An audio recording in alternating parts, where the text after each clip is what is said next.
28 আগস্টকে আমাদের প্রতিষ্ঠা দিবসকে সামনে রেখে রামচন্দ্র পরিবেশ সভা চলছে।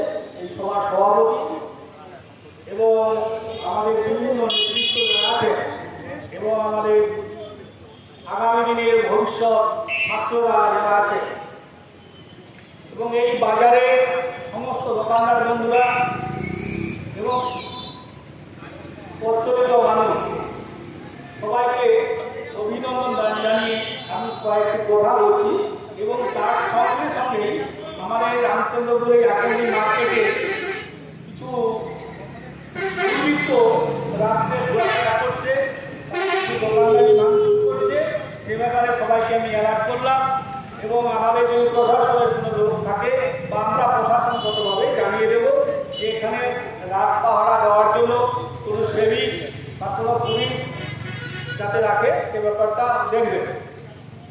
প্রতিষ্ঠা দিবস ছাত্রদের, তাই আমার একটু আগে ছাত্ররা বলেন কলকাতা বিশ্ববিদ্যালয়ে পড়াশোনা করা ছাত্র, তার চোখে মমতা ব্যানার্জি ছাত্র নেত্রী থেকে আজ মুখ্যমন্ত্রী, এইটা দেখার জন্যে শোনার জন্যই বক্তব্য। সে সবাইকে আহ্বান জানালো গান্ধী পাদদেশে 28 তারিখে যাওয়ার জন্য। আমি শুধু এখানে দু একটা কথা বলতে চাই। মমতা ব্যানার্জি ঘোষণা করেছে যে উৎসব সভা ধর্ম যেটা নিজের ঠাকুর। আবার মমতা ব্যানার্জি প্রশাসক হিসাবে আপনারা দেখছেন ঝাড়গ্রাম জঙ্গলমহল থেকে বীরভূম বাঁকুড়া জঙ্গলমহলের পরিস্থিতি কি ছিল।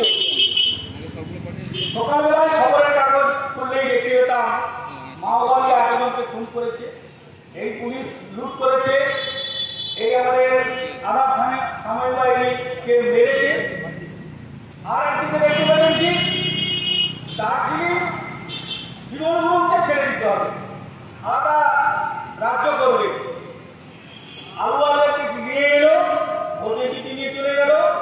একটা ইস্যু দিয়ে বিজেপি যে দার্জিলিংকে বিভক্ত করতে হবে। আমাদের মাননীয় মুখ্যমন্ত্রী জঙ্গলমহলকে কোথায় পৌঁছে দিয়েছে, এটা প্রশাসনিক ক্ষেত্রে তার সব থেকে বড় জয়। সে বলছে না মাওটা বলে কিছু নেই, জনগণের সঙ্গে থাকতে হবে। জঙ্গলমহলের যে উন্নয়ন, আমি এটাকে সবাইকে বলতে চাই, আপনারা ঘুরে আসুন, ঝাড়গ্রামের প্রত্যন্ত গ্রামে চলে যান, বীরভূমের একদম মাটির লাল মাটির বন্ধু যেখানে টেরাকাটা মাটির বন্ধু যেখানে আছে সেখানে যান, দেখুন প্রতি বাড়িতে একজনও পশ্চিমবঙ্গ সরকারের কর্মচারী আছে।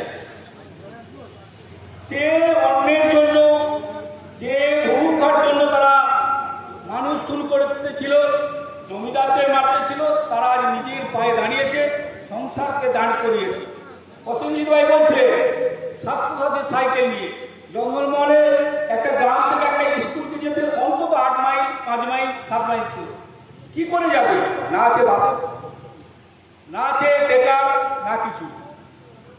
মাননীয় মুখ্যমন্ত্রী বলে না আমার বোনেরা, আমার ছোট ছোট বোনেরা কে আমি সাইকেল দেবো, যে সাইকেল নিয়ে তারা স্কুলে যাবে আবার ফিরে আসবে। আমি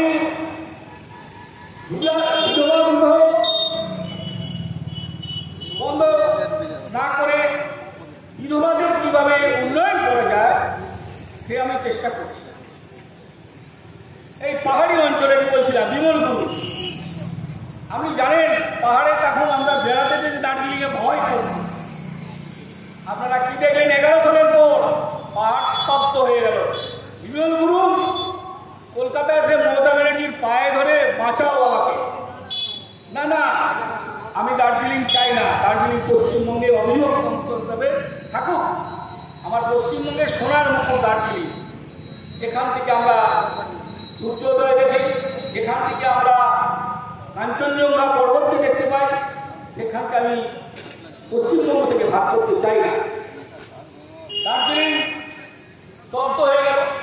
দার্জিলিংয়ের উন্নয়ন, পার্বত্য পরিষদ গঠন হলো,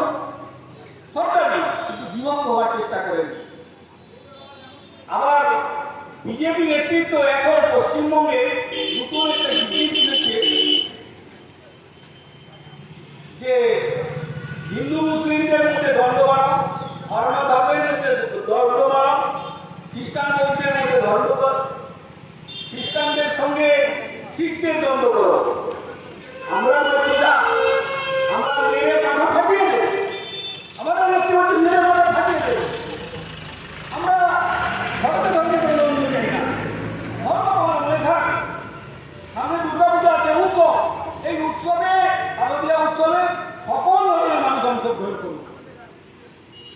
ইউনিসেফ থেকে আমাদের শারদীয়া দুর্গা পূজার সার্টিফিকেট এনেছে, যে বলছে বিশ্বের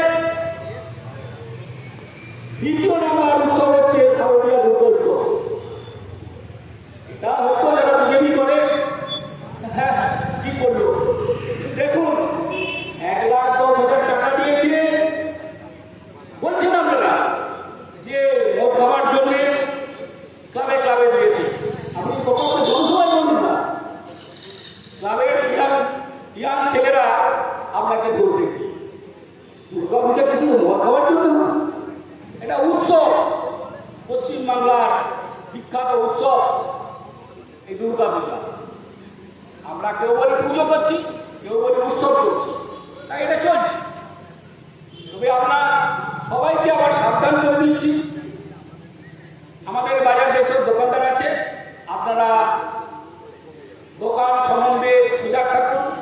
দরকার হয় আপনারা 1 বার 2 বার করে আসুন, কারণ সামনাসামনি বাড়ি আছে, এটা বন্ধ করতে দরকার।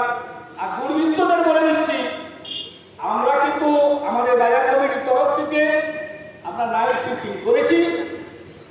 খুব সাবধান, যেটা করেছেন আর করবেন না। এই কটি কথা বলে আগামী উজ্জ্বল হয়ে